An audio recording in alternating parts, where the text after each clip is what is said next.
हमनी के संस्कृति, हमनी के संस्कार सदा रहे हमनी के साथ। भारत के महान ग्रंथ और काव्य सब के संपूर्ण संकलन सब्सक्राइब करें तिलक।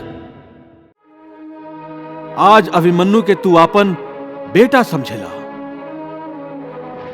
हो सकेला पिछला जन्म में तुहार पिता रहा होके, या आवे वाला जन्म में तुहार महाशत्रु बन जाए। आज तू जिनका के अपन रिश्तेदार समझताड़ा, जिनका के आदरणीय समझताड़ा, और यही कारण उनकर हत्या करे में संकोच कर रहल बाड़ा। हो सकेला उन्हीं में से केहू तुहार कोनो पिछला जन्म में तुहार हत्या कैले होकस।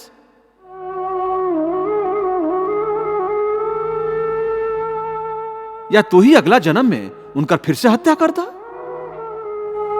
हे अर्जुन, ये रिश्ता शरीर के जन्म के संगे पैदा होखेला और शरीर के मृत्यु के संगे ही मर जाला। ऐसे ये रिश्ता नाता के चक्रव्यूह से बाहर आ जा। आत्मा अमर है, यह अमर सत्य के पहचाना। रिश्ता तब बदलत ही रहला।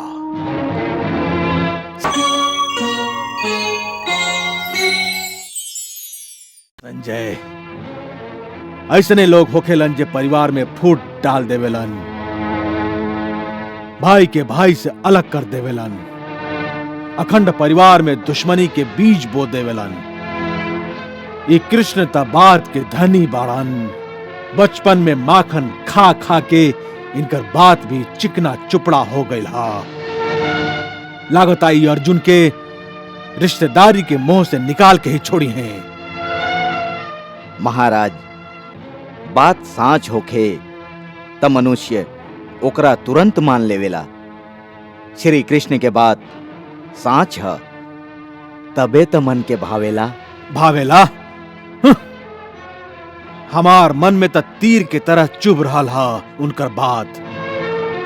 हम तो खुश रही कि कृष्ण यह युद्ध में हथियार ना उठाई हैं। बाकी आज पता चलल कि उनका सबसे भयंकर शस्त्र तो उनका जीव ही है, और यह शस्त्र के वो बेधड़क प्रयोग भी कर रहा बाड़न, और केहू कुछ ना कर सकेला।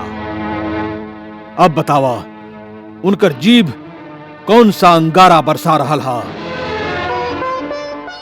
हे अर्जुन, ऐसे तोहके ना रिश्ता के मोह करे के चाही, ना रिश्ता के टूटे के शोक मनावे के चाही।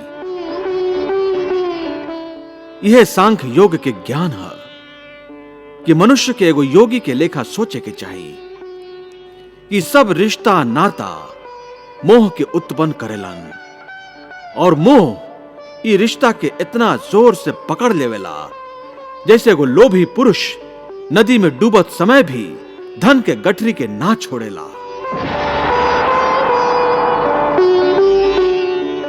और आखिर में वह गठरी के बोझ से खुद भी डूब जाला।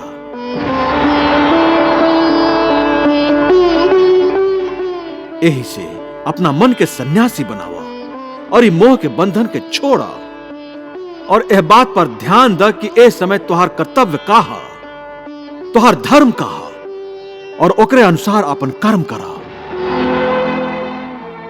प्रभु, भगवान श्री कृष्ण एक ओरी त अर्जुन के समझावे के कोशिश कर रहल हैं कि ई रिश्ता नाता सब बेकार है, इनकर मोह त्याग द, ई बंधन से मुक्त हो जा।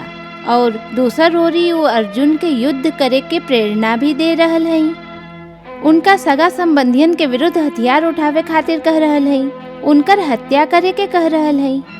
देवी, अर्जुन के भगवान श्री कृष्ण के उपदेश ठीके है, एमे शंका और संदेह के कौन सा बात है। प्रभु, युद्ध कईल और अपन शत्रु लोग के हत्या कईल योद्धा लोग के काम है, सन्यासी के ना।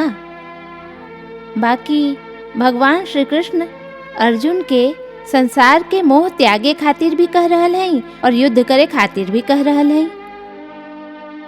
तब भला एक ही समय में एगो मनुष्य योद्धा भी बने और सन्यासी भी बन जाए, ये कैसे संभव है? ये तो परस्पर विरोधी विचार है। ना देवी, भगवान श्री कृष्ण अर्जुन के सन्यासी बने को उपदेश ना देली, बल्कि मन से सन्यासी बने के कह रहा हैं। सन्यासी बने के उपदेश ना दिहली तब फिर मोह त्यागे के मांग के का अर्थ है? देवी, भगवान श्री कृष्ण एह संसार के त्यागे के पक्ष में नहीं खी। वहां के त खाली ही चाहिए कि मनुष्य एह संसार में रह के आपन कर्म के फल के रूप में मिले वाला सगरे भोग के भोग करे, बाकी आसक्ति रहित होके। मनुष्य के मुक्ति खातिर सन्यासी बने के जरूरत नहीं खे। खाली मन से सन्यासी बन के आपन सुख दुख के भोगत भी आपन धर्म के ना भुलाए। मोह माया के चक्कर में पड़ले बिना आपन धर्म के निभावे। सन्यासी ना, सन्यासी की तरह कर्म करे।